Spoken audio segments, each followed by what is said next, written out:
আলাইকুম। কর্ণফুলী 3 লঞ্চটি আলু কোস্টারিকা ঘাটে অবস্থানে আছে। কোস্টারিকা ঘাটে আছে। আজকে সম্ভবত ইলিশা যায়নি, এখানে আছে, হয়তো কোনো কাজ করতেছে। আলু কোস্টারিকা ঘাটে অনেক লঞ্চ আছে, কিন্তু গন্তব্যস্থানে যাচ্ছে না, সম্ভবত যাত্রী সংকটের কারণে। অনেক লঞ্চ এখানে।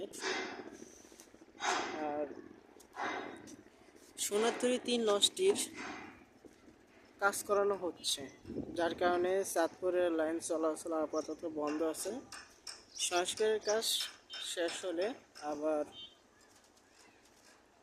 চাঁদপুরে যাওয়া শুরু করবে ইনশাল্লাহ।